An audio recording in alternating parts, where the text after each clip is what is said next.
You would get that. I get the hot seat. Good Good morning. morning. Well, good morning. It is Friday, February 6th. We are going to spend some time talking about section one with Rory DiPietro, Water Quality Division Director, Agency of Agriculture, Food and Markets. Our goal in this committee is to spend some time today on sections 1 and on Tuesday 1 through 3, and then on Wednesday to do some markup to see if we can close out section 1 through 3 on our miscellaneous bill. Laura, welcome. The floor is yours. Thank you. Good morning, Laura DiPietro. Been working here for 21 years, so I've been working in the water quality division all the time at the agency, and am very familiar with all of these top committees. Mr. Chair, I didn't realize that we were hiring people when they were 4 years old. I love you. I love you. I just had a birthday, but I'm happy now. You need a water permit or something? You need us to have a project going on? Yeah. Okay. Well, Yeah. So I've been in a role of overseeing the required act practices or RAPs for probably 16 years.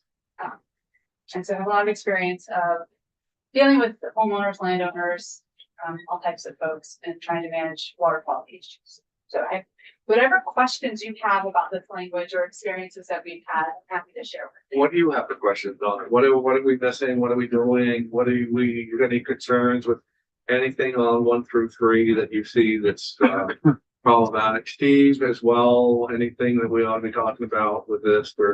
So what we're trying to do is we're just trying to be informed of everything. There's a lot of converging opinions about what we should do during this section and all that stuff, and we're just making sure that we're not missing anybody's voice, anybody's concern, because then we're going to mark it up. So anything in here that is problematic with the agency or anywhere, any advocacy groups that have spoken out, anything like that, that's what we're looking for. Well, I'll just give you a high level summary of kind of my understanding of where everything is, which is That's just, perfect. it's a very challenging situation, as you can imagine. There are definitely people who have neighbors that maybe have real impacts, maybe don't. And it may be personality based, it may be truly actual based. And so navigating all those different variables, I think it can be really challenging for people and for the regulated entity to do that work. And so, historically we had operated that our understanding was the agency of ag was in charge of all agriculture. And of course, as the intro leads up, the situation in Essex proved otherwise with the Supreme Court decision that came out. And I will say, so at this point, you've got the League of Cities and Towns looking, and it makes sense in terms of if we want development in certain places to focus in those areas and to make sure that you have protection so that people can do that development in a way that's meaningful. And you have then, the other spectrum, which is all agriculture can be all agriculture. The agency has decided to be in the middle, essentially, where there is a space where recognizing both sides have lots of merit. And so trying to find that balance, because it is very difficult. You did right to farm, and that helps, right, where there are agricultural issues, but it doesn't stop anybody from taking action against somebody if they so choose. And the RAPs are not nuisance regulations, they're farming regulations. And the agency has authority on large farms on nuisance, but these ideas of it smells or it's loud or whatever it is, those are the kind of complaints that most commonly come up. And what we can walk in and do is say, we can assess them, we can assess, what is going on and are they following good agricultural practices? Because if they are, you should have those problems. But that doesn't always appease the folks, right? Because it may not be about the smell, really. It's about the neighbor and the junk car or something, like something else is frustrating them. And so a lot of times those will end up in whack-a-mole situations where then the next problem and the next complaint will follow up. Again, I don't want to begrudge anybody who has a complaint. Take all complaints, we take them very seriously, but I will say just over experience, it is not uncommon for some cases to get highlighted with lots of complaints. And so if you spend a lot more time on those cases, so it is a resource challenge. And nobody in the end is happy, right? Because we don't have all the powers and tools to make them have what they desire. We look at it from an agricultural perspective and do that work. So that's why this middle ground was chosen to say, you know, in some spaces where it does get really tight and really close and people are focusing on making sure that there is development and, you know, hopefully towns would have, and I think they do, this ability to, you know, a lot of them have community gardens or other spaces where they make agriculture a priority for the community. You know, and most people can grow gardens in their yards as well, right? That is not something that the agency or anybody wants to prohibit, but when it comes to livestock and it comes to agriculture in these densely populated areas, that's where we see the hardest challenges. So that's why we drew the line there. So we, you know, the languages that we have up here, the 4 acres, I just want to make sure that if we go on past this, you know, as written, you know, and I don't know if that's what it's going to be, but we have language in front of us right now as written. Do you have any concerns of the language that's in there the way it is right now? I think just making sure that when the final language is put together, that everybody understands where the lines are drawn. Because I do think it can be challenging if you're new to this. And especially we already spend a lot of time with towns trying to educate them on where the lines are drawn. And so if there's any changes to this, you know, if anything, I would just say, you know, make sure it's simple, make sure people can easily understand it. Because that's where it becomes more challenging. People start to get ahead. We may not know, right? We're the agency of agriculture. We're not talking to every town every day. And so if a town goes to a space that they thought was a space they could go into, then we have some challenges because they've already done a significant amount of work. So making things very clear is just the highest priority, I would say. And in this proposal, you know, it says below an acre, it is not the agency of agriculture. Between 1 and 4 acres, you know, there's some variability there. And so that's where, you know, hopefully that space right there is where we can figure out and make that the most efficient process. Because right now I do see that there's a lot of pieces there that we will need to work out with the towns and other folks that are involved. Thank you, Mr. Chair. Good to see you again, Laura. Sure. So I just have a couple of things here. Section 1 is our intent section. And there was a suggestion, I believe, from Senator Plunkett at one point to rework that a little bit so as to not ruffle feathers in the appellate division. You know, the word misconstrue is in there, and that sort of takes a position. And I don't know whether you want to weigh in on that or not. Probably not.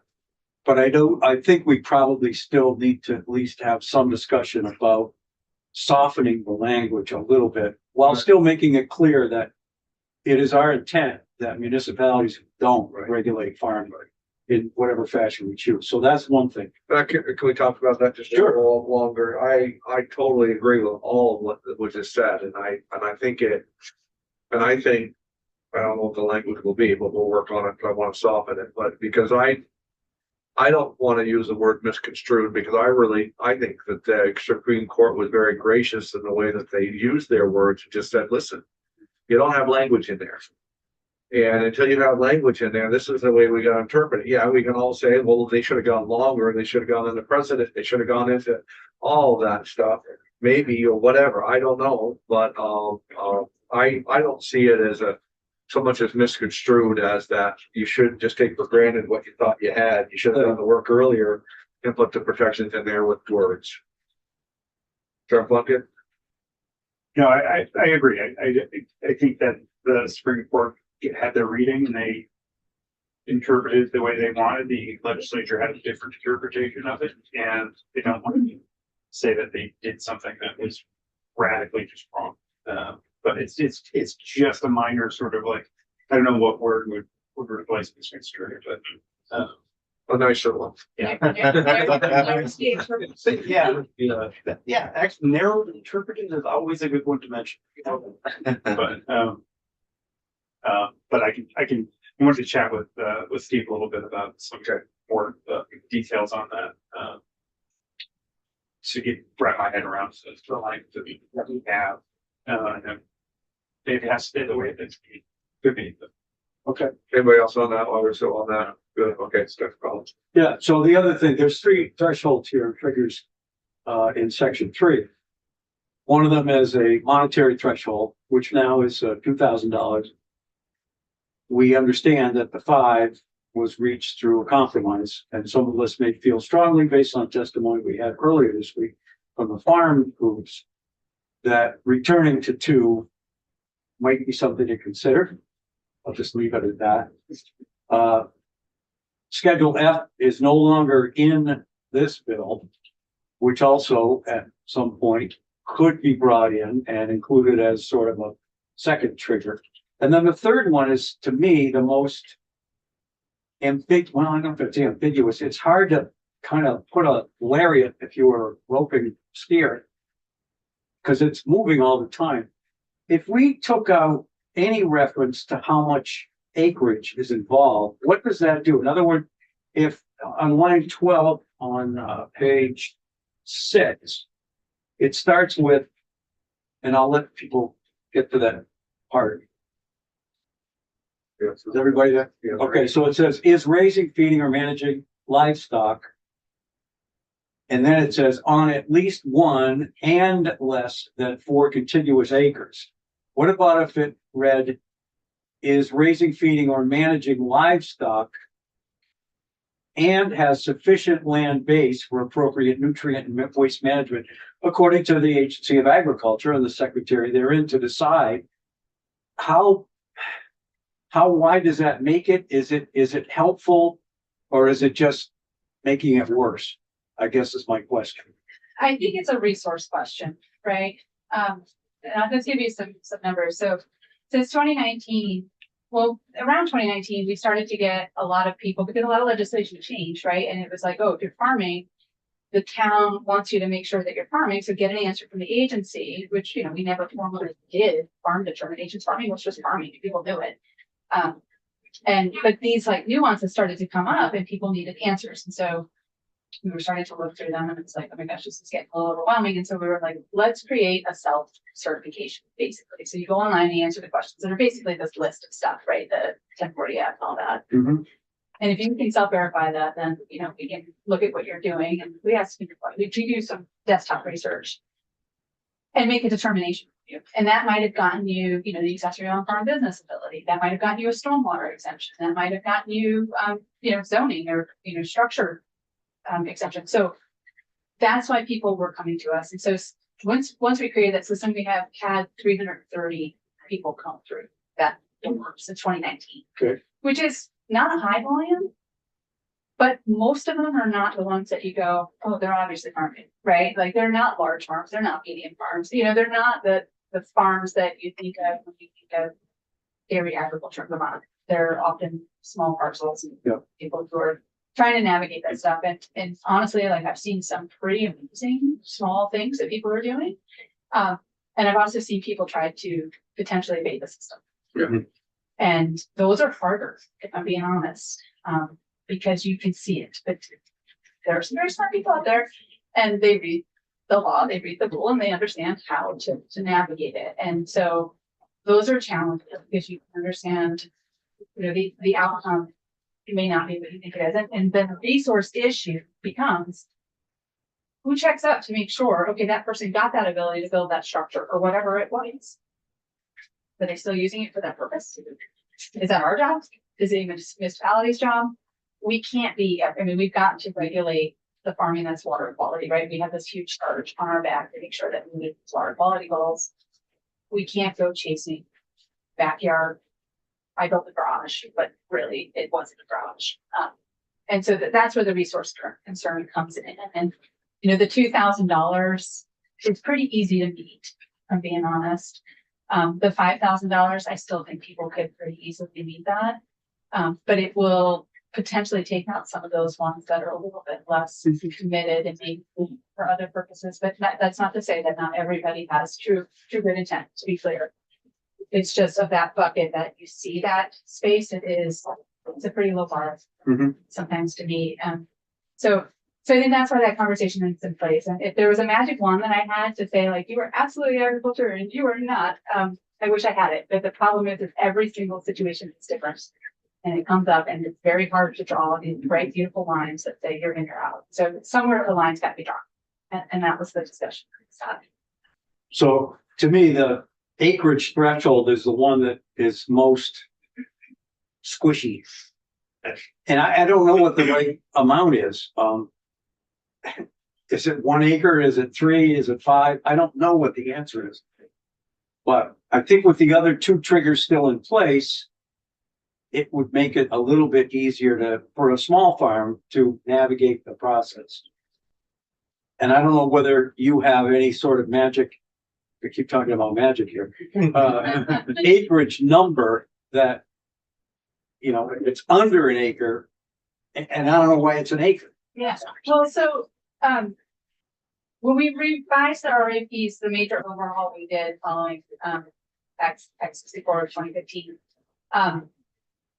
We looked at, okay, you have to have your manure pile this many feet from, you know, a road with the property boundary or the other property, you know, like, if you set up a farm within a parcel, how big does the parcel need to be? And that's where we came up with 4 acres. We said, if you're gonna actually meaningfully comply with the RAPs and be able to meet all the setbacks, you need at least 4 acres with livestock. And, you know, if you're doing crops and things like that, you don't need these manure. It's really when it gets involved in manure and setbacks. So that's why we drew the 4 acre line. The 1 acre is kind of a space where you really do start to get into dense development. And that's really why that conversation came up in that space. So those are the 2 reasons that Okay. is helpful at all. But it would fall to municipal authority if it was outside those 2 thresholds. Yeah, if it's under an acre, it's under municipal authority, and then between 1 and 4 acres, it really depends on their operation and can they manage it appropriately or not. Okay. And are we in this protecting, already established small farms that might fall around us? Like if I've been doing it since 1960 and these rules come up and you have a neighbor that just moved in and tries to, it's like, is there protection in this? I haven't really, Not in this bill, I don't think.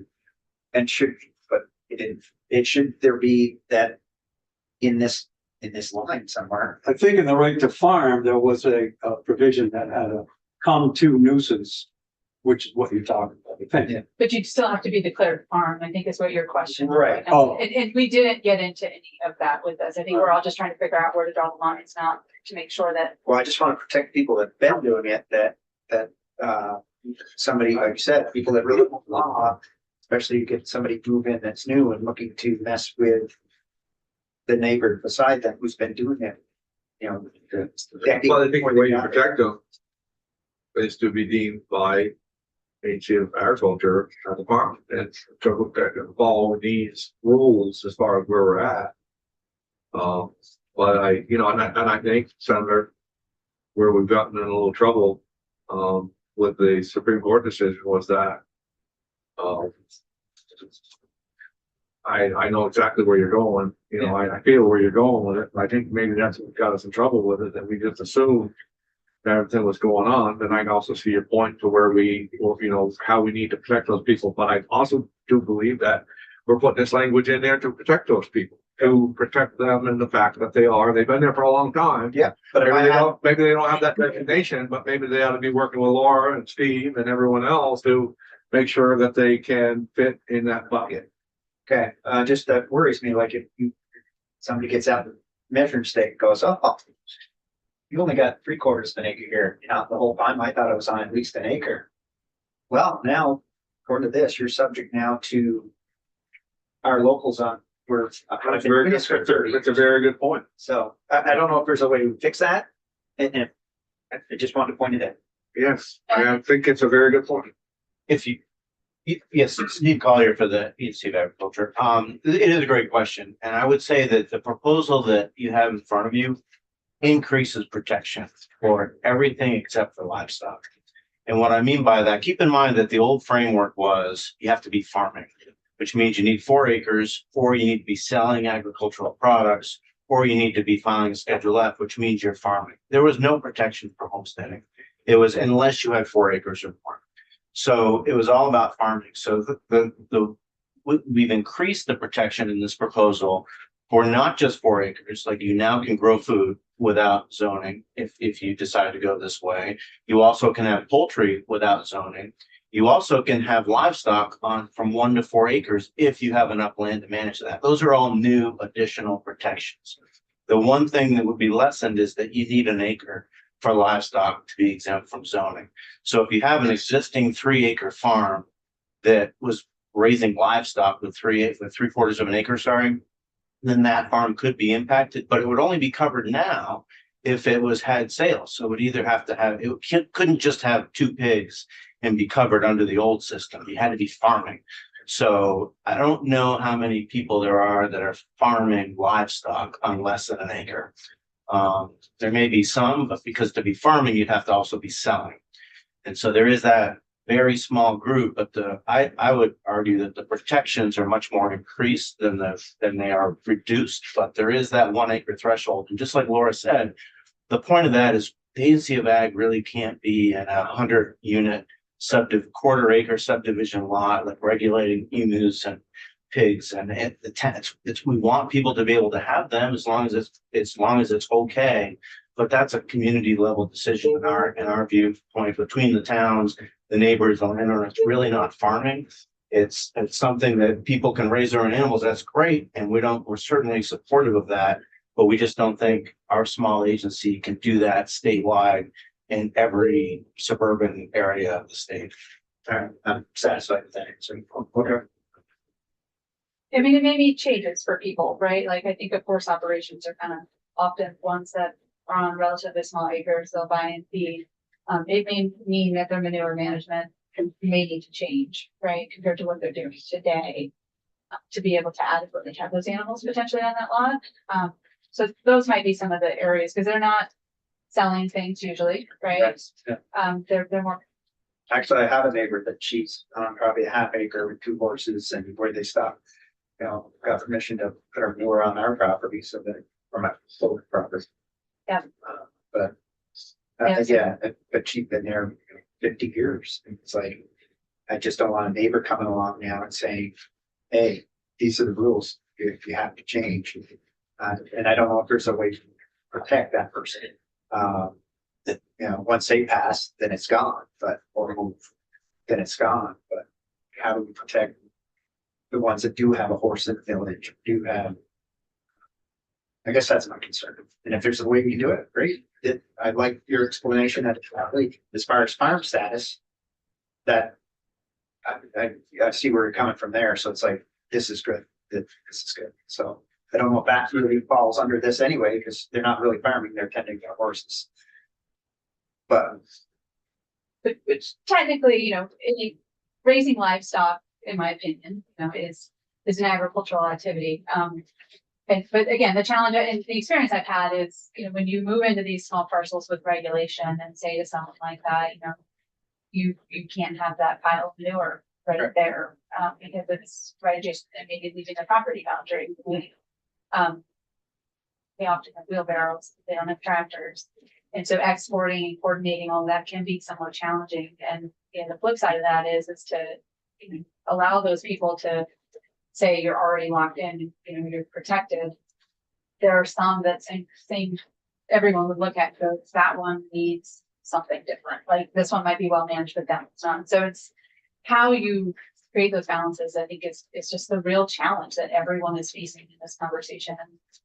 And I appreciate all the work and thoughtfulness that you're putting into this. It's really important.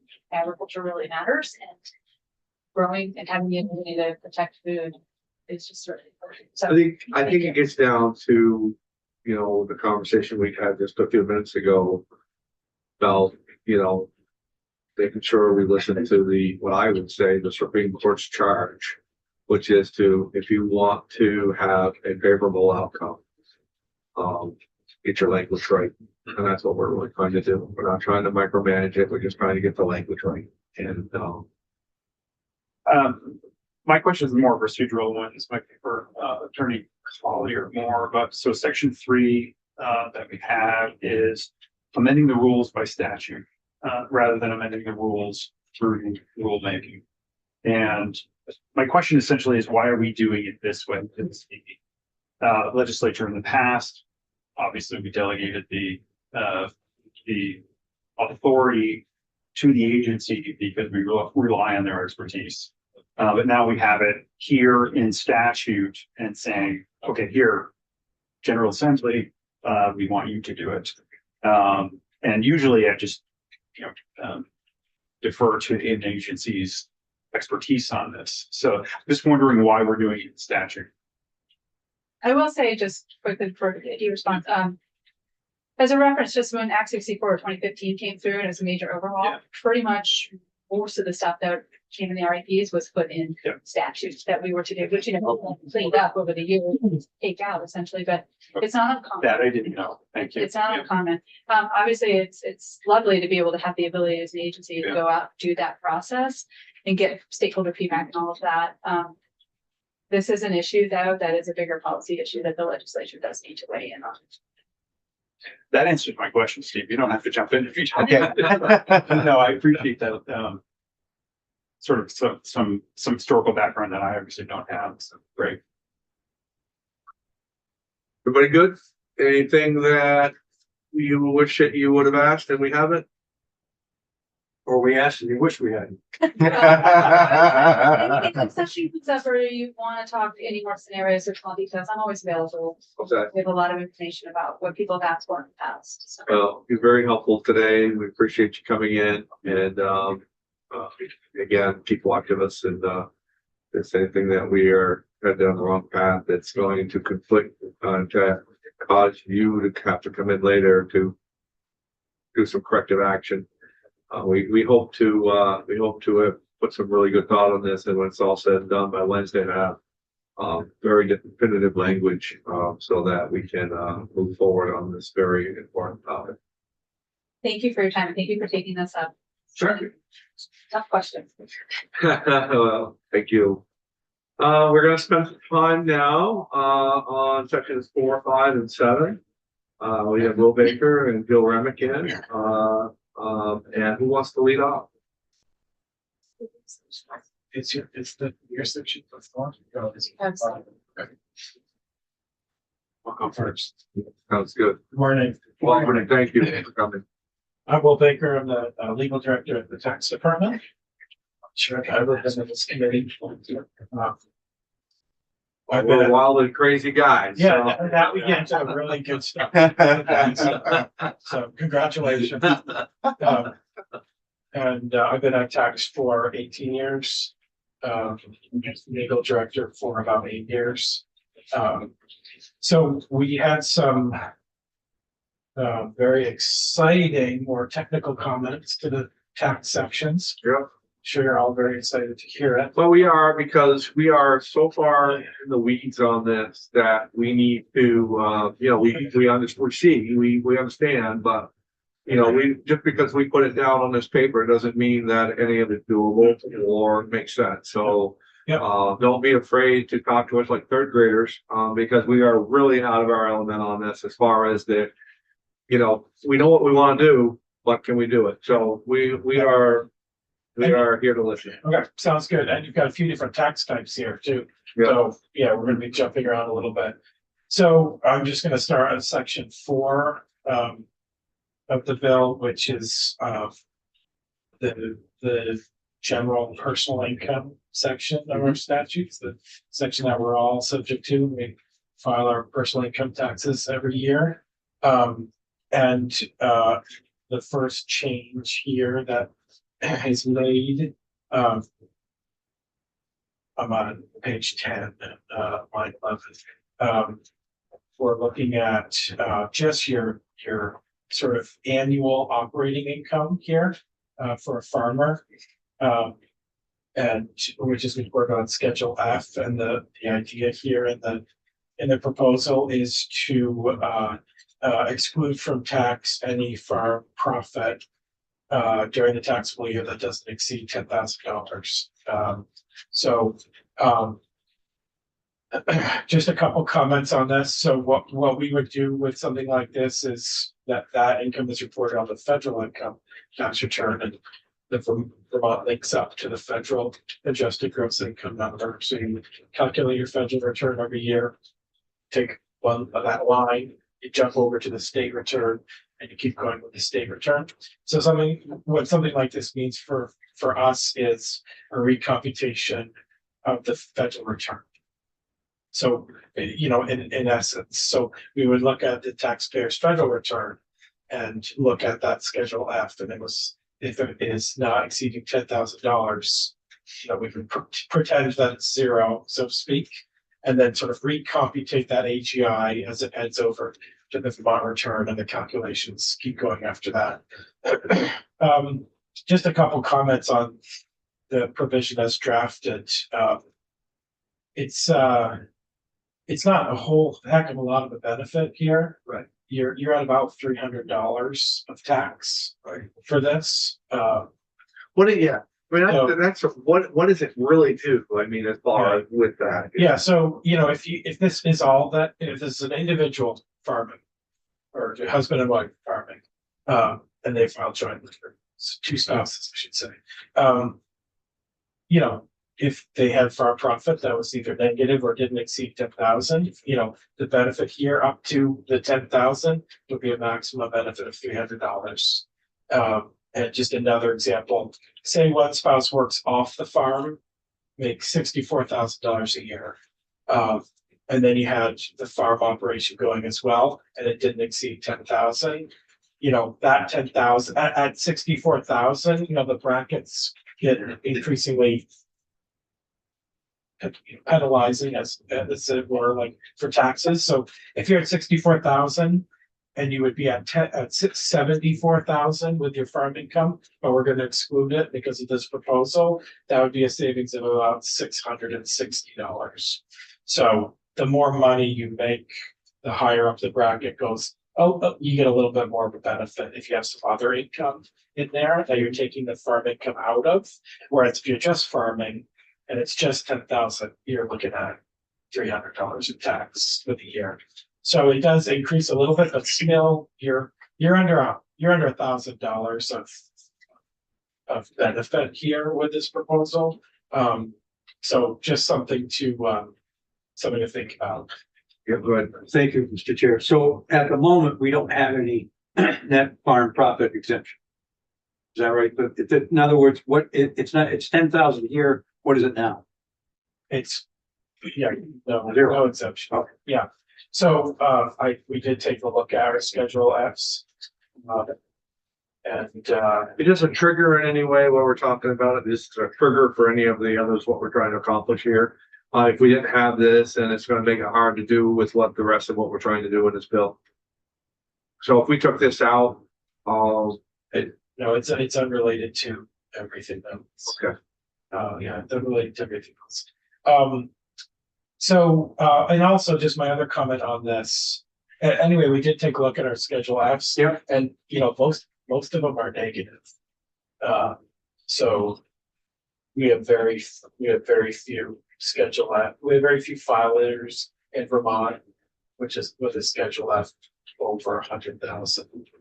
The largest share is a loss of between 100,000 and a loss of 50,000.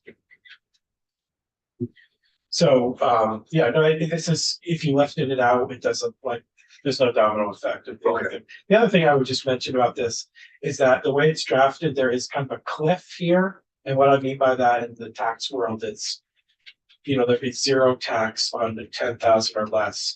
But if you had $10,001 of income, the whole thing is subject to tax. That's written. So if you're interested in moving this forward, one thing your village council might think about is just excluding the first 10,000 of farm income rather than no tax if your farm income does not exceed 10,000, because that would just take it out. So if you have 50,000 on your Schedule F as net income, we would tax it as if it was 40. If you had 30, we would tax it as if it's 20. Right. And so you wouldn't get that like Yeah. cliff of just $1 over, Yeah. and all of a sudden your tax bill. We do have cliffs elsewhere in the tax law. Generally, we try to avoid them and like smooth out. You've probably heard that with the property tax credit and homestead stuff. Like we try to smooth out those things. So if you're $1 over 90,000 or $1 under, you get all this like huge swing. It's a gradual. And the reason why I've even said about why it would if it doesn't trigger something, why we would like take it out is that it's just one less layer that we have to go to another committee and try to ram it through and less to talk about. And when the ultimate goal is to, with what we're trying to do with this language, is to get farms to convey to other folks with the least amount of little impact that there is tax wise. If this is just going to trigger other, talking about triggers, I guess is where I'm at now. This is going to trigger other committees to be very nervous about it. Why wouldn't we just take it out when we're just trying to, move these properties to, further down the line, to. You said it was only about a $300 savings. $300 if that's your only income.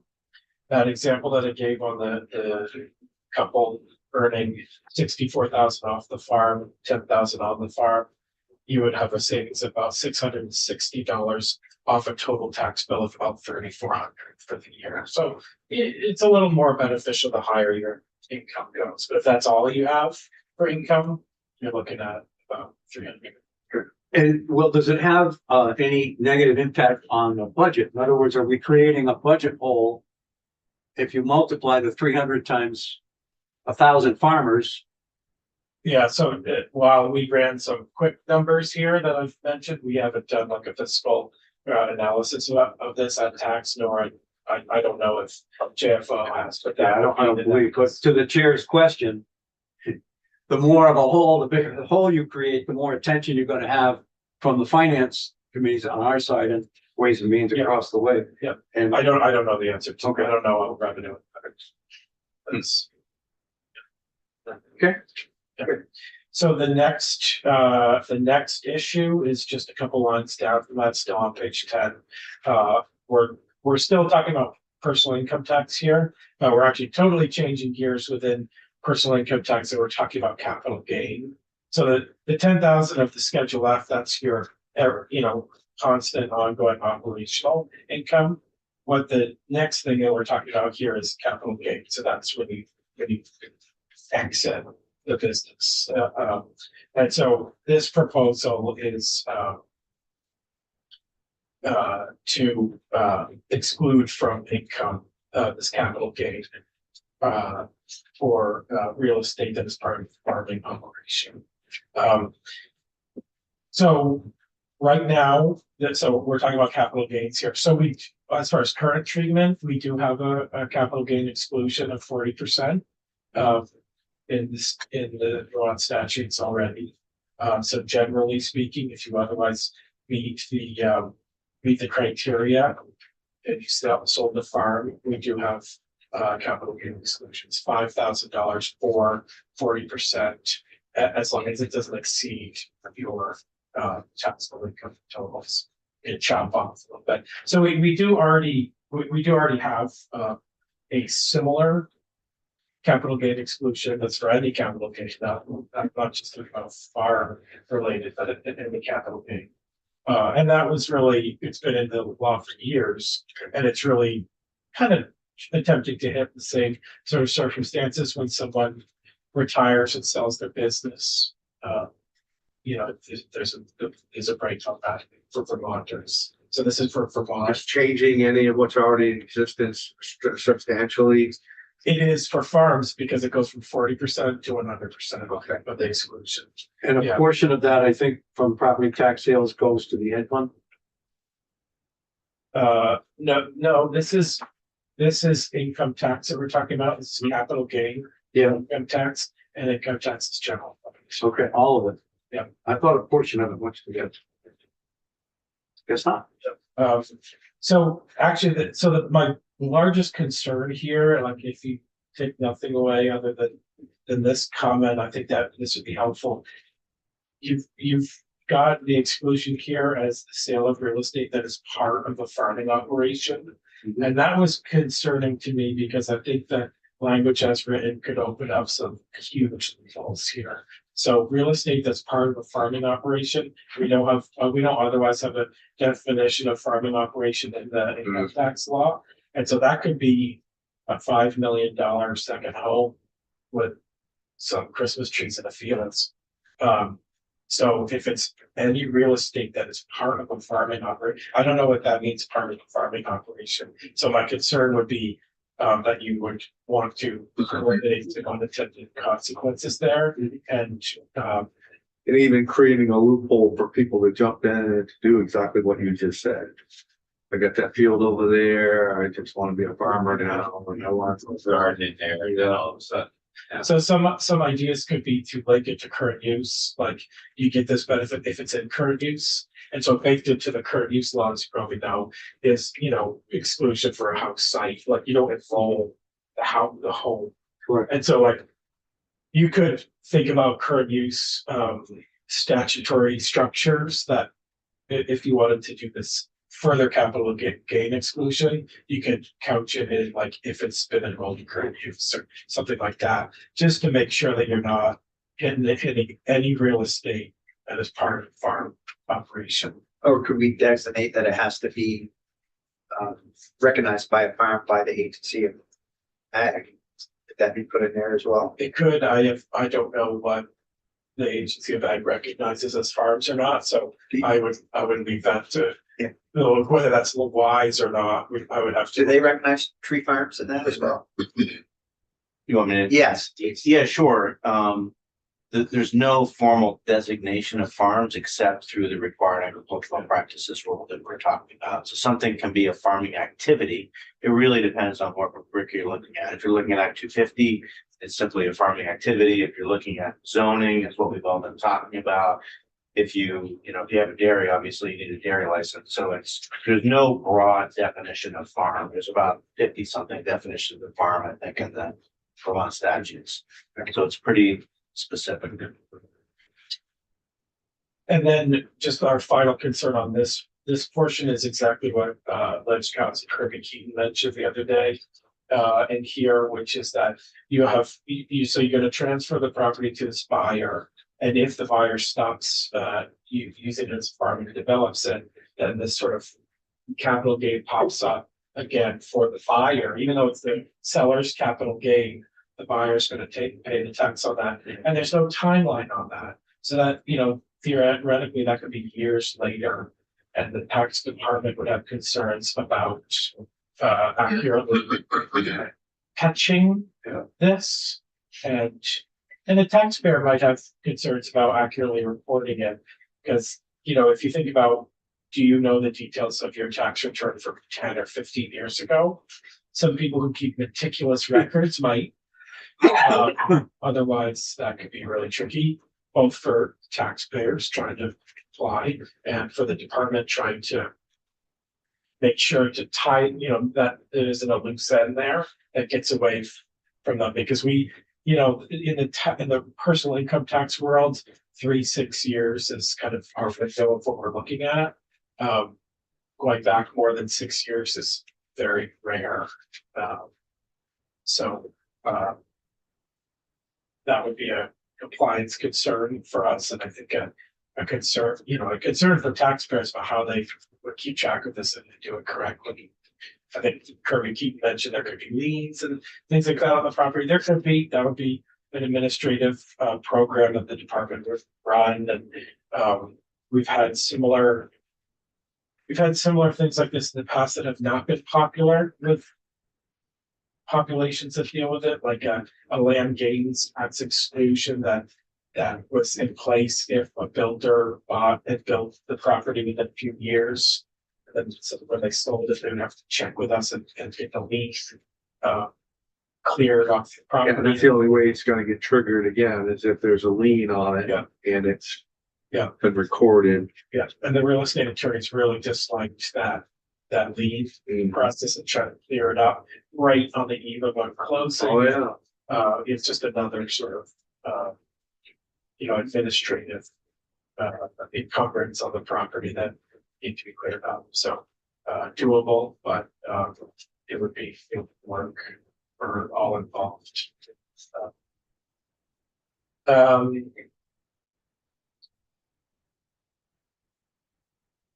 Okay.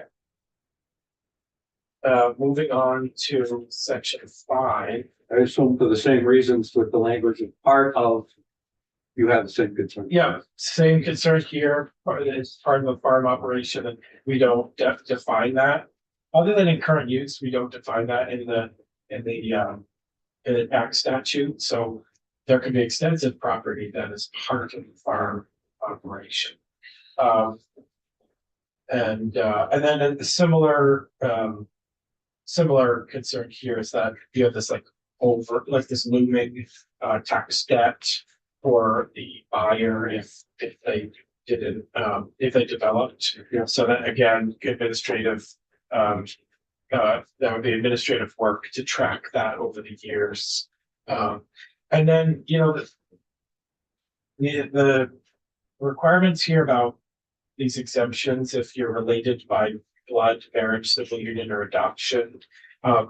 Just to note that we already have property transfer exemptions for things like this. So whether it's a farm or not, transfers from parent to child, and transfers among spouses, grandparent to grandchild, those are already 100% exempt from property transfer tax.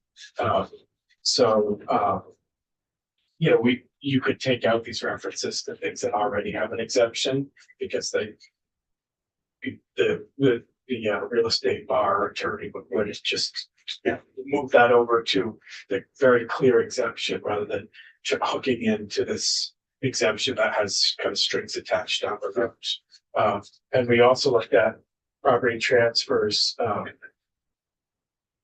with farms where they're coded the use of farm before and after the transfer. And in 2025, there were 71 farm transfers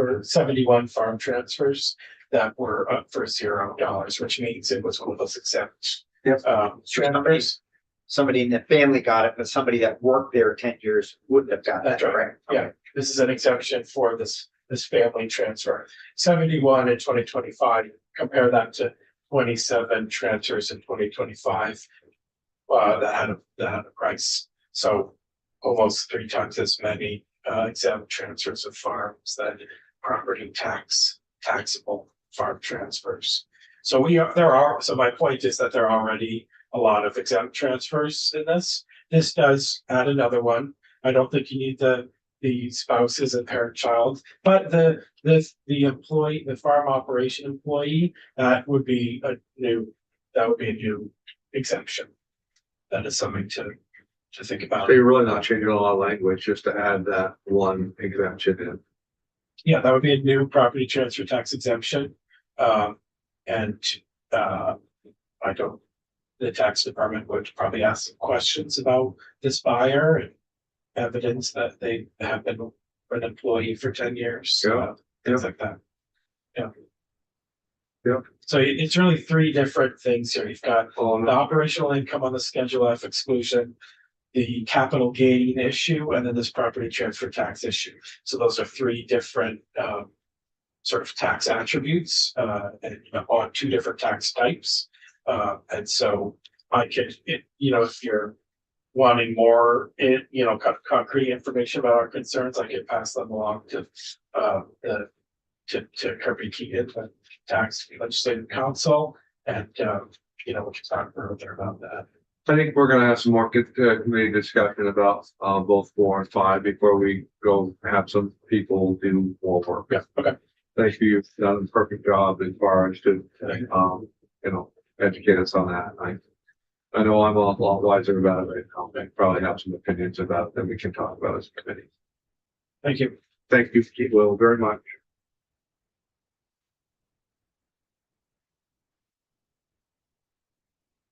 Good morning. Morning, my name is Jill Remick. I'm the Director of Property Evaluation and Review at the Tax Department. I just was tagging along to Will's testimony to address in section 7 about donation of farm crops counting towards a way to measure income eligibility. So currently the construct is there's a slightly different treatment for acres that are over 25 acre parcels versus under 25. And so this is specifically for if it is under 25 acres, there are sort of additional requirements to really, continue to sort of hold up the integrity of the program. So if we are expanding that measure of that $2,000 of farm income, we want to make sure that it is something that can be measured or evaluated, right? So it have to be Right. something that was donated to sort of an official 501(c)(3) or a government entity, because our staff has to research, we do a lot of research in federal and state income tax returns for current use. And all that. I think it was Senator Major that might have said that, yeah, we'd have to do, wouldn't want to do that because we could donate it, then they could sell it, make a profit on it. Or do something, so yeah, I think we were aware of that, so that's very valuable to us. Okay. And the $2,000 is, you know, it's a relatively low threshold as it is, right? So I'm not sure that that really is necessary to the standard. Well, that'd be your only concern about that we'd have to put language in there to specify that it would go to a nonprofit. Whatever, or, Yeah, however, Ledge Council wants to phrase that Right. to make sure that it's like an official government entity or 501(c)(3) or some sort of organization that is tax deduction that can be demonstrated. That was Paul brought that up yesterday. I'll let Paul, okay, I apologize, yeah. Okay. Any more questions about that? We, good? Everybody good? Quick and easy. You Yeah. never know when you come to talk about. current use, Well, how we end that's- up. Thank you. Well, we just did, yeah, thank you, both very, very helpful. Well, the, Yep, go ahead. the current use, I think is very important. Yeah. You know, and having that language. Whatever that language that we come up with. See, I worry about that because, that means you say, oh, to get this benefit, you gotta get into current use. Like we were just worried about with the tree farm. I don't know if there's a way to link it to income rather than current use because, that just forces people, like I had 77 acres that I could put in current use. But choose not to because I don't want to have the government tell me I have to do certain things throughout, You are the government. yeah. To your point, I mean, if it's even a new farm, I think, I'm saying, I'm putting this out because I don't know what the wording is and how we, to your point, Mr. Chair, that we don't create loopholes. I don't know, but I know that if we can close them in some way, shape, or form, that we need to do. And I also think, well, and I also do believe it's something, Lori kind of said, I can't really recall exactly how she said that, but I will say this. And if you want to get the benefit of being somewhat of a farmer, you gotta pay to play. You know, you gotta do something. You gotta do an act. And so if you're trying to take advantage of this, then if I hate going back to that word trigger, but boy, that's all I got in my brain today. If you want to be part of this right here, what is going to make everybody aware that this is what you're doing? Current use. You know, that's probably what you have to do to be able to take advantage of some of this stuff. You were looking more from a revenue standpoint, though, right? I don't want a loophole made that people can take advantage of it by, yes, I got I'm doing a tree farm and my $1 million or $1 billion house is sitting on it nowadays. And I'm gonna use that to best. $1 billion. Yeah, Wow. yeah. You know, Do they have there's those? inflation somewhere. Only in your community. Well, why River Junction property taxes have gone up quite a bit, geez. And I'm the treasurer, for God's sake, I haven't even seen. I don't want somebody to be able to take it that way, but I don't want somebody that's far. What we've heard, that some people don't take advantage of any state or federal programs that are farming just because they don't want to. They don't want somebody meddling in their business. And I get that. And that's what I want to, that's the way when we farm. That's why my father said, no, if I'm gonna put in a newer pond, I'm gonna pay for that. Because I'll listen to what they want, but I don't wanna have to, be under A their. lot of it, you don't want to lean on your property. I mean, I could have done the same with the land that I had. I certainly could have been in current use and all that. And then it makes it hard for me to do what I want to do later on. Right. Let's go back to 4 and 5. I think that section 4 is, very complicated.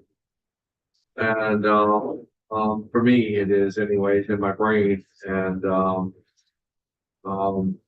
5, I think we can get through very easy with just a little bit of a change, but I see 4 as being a lot of work. I just want to ask the committee if that is something that you think you want to do.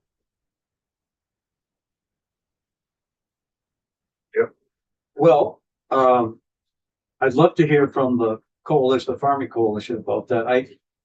To me, it doesn't seem like a substantial break for most farmers. Right. But if it is, I want to hear that it is. Right.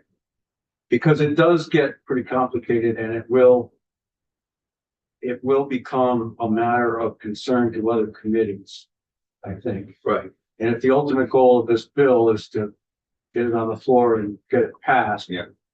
The fewer exits we can have off the interstate, the better. I just might view. Well, and I think you bring up a very good point is how much is this worth? Yeah. Somebody hijacking our bill and how much of a benefit it is to other folks. If it's $300, that's one thing. If it was $10,000 that a farmer could save. Oh, that's a little different. But maybe I'm wrong, and I depend on the coalition or the agency if they want to weigh in. But based on what Will Baker told us, it doesn't seem like it's a substantial benefit. Not to an actual farmer, but that's where that whole thing came in, and you have that, but have an additional income of 64,000. Now you just saved yourself instead of 300. Well, So that for actual farmers, this will work. But that's where we come in to find farmers. Oh, I got a 5-acre farm. yeah, that was with an AGI of 64, I think. Yeah. So if it's 164, now the numbers get bigger and bigger. But you're still only talking $10,000 worth of farm net profit. Yeah, I think anything above 64 would just be the same 600 some. Oh, Yeah, because that's when you get to that tax bracket, and that's. okay.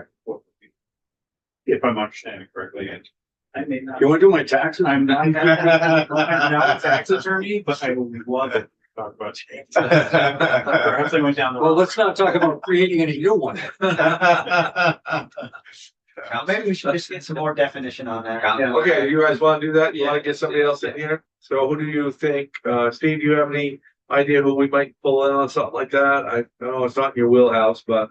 Not really. I mean, Okay. we've had discussions with the tax department about this before, and I think the takeaway for me is the cliff may not be ideal for anyone. Yeah. But obviously the tax department needs to build it, implement it. So whatever happens, and then I don't know what the revenue impacts would be. So that's obviously. Any recommendations for us, Jill, of who we could call in? Outside of our folks at the tax department, just go. I think it'd actually have to get to a farmer, right? It'd have to be somebody, I mean, we've heard from Paul.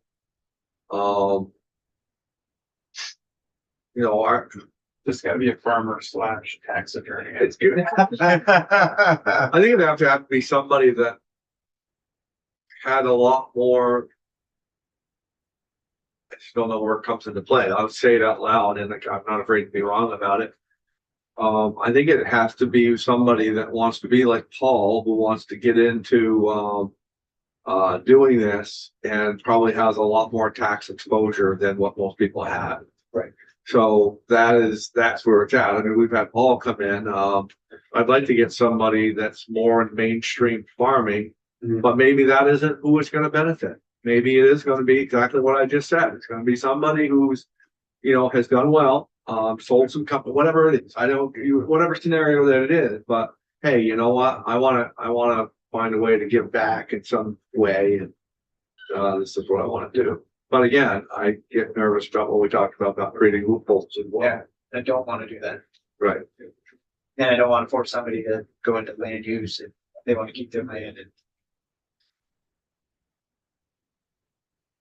Okay, It's easier just to leave it out, well, but let's not forget about that. We still have to find somebody to come in and talk about that. Yeah. So let's try to figure out. we'll leave that unlimited. Section 5, it sounds like it's as simple as adding a little word change in there to employee of 10 years. Sounds that's pretty simple. Am I being over simplistic on that? Sounds like we don't have to change a lot of language. We just have to add that it would somebody who's been on the property for 10 years, working on the property for 10 years, and as the tax department has plainly said, we'd have to go back and verify that. But is that how everybody read that? You Yeah. can be to the other exemption that exists now. Yeah, because it already sounds like the parent, the blood relative, and all of that. It already sounds like they're already exempt. The only one that they didn't have exempt was the 10-year employee. Yeah, the difference is it's 40% versus 100%. Okay, I think that's in terms of money, it's not a lot, but that would be a new thing, for the employees. So I'd like to see language on that to better understand what that change would be. But yeah, I think that's what I heard. But I mean, I'm saying yes. But not a solid committal, but yeah. So where are we gonna find some language on that? Probably with Will who just left, or Kirk, yeah, no, you're right, absolutely. Well, basically, we're creating a new exemption in the property transfer tax section. Right. We're adding one more person, or one Very more, slim. very slim, and we're not looking, as far as I'm seeing it, unless you guys seeing it different, we're not looking to create any more language, we're adding one exemption. That will very little effect, I think, on. So I think probably it's Kirby to do both of these, right? Bring Kirby in and talk about, yeah. Okay, so Linda, we just answered our question about who we'd like to have come in. Yes. Number 7, that was long-winded testimony. And you've stuck around for the rest of this. It's warm over here. Where are we on that? What's everybody feel about that? We need ledge council to give us what language they're proposing to be to a nonprofit or a donation. So that's what we need as far as that. To be able to track that to a nonprofit and be able to track it. And maybe we can have Kirby talk about that as well. Why he's in.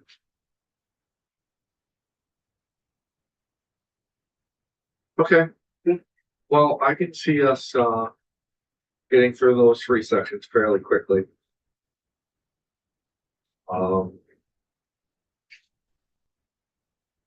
We good with that for right now? Yeah. Take a break until 10:30? Sure. Everybody good with that? Everybody said what they want to say? Yeah. Okay. Let's take a break until 10:30, please. Yep. Thank you.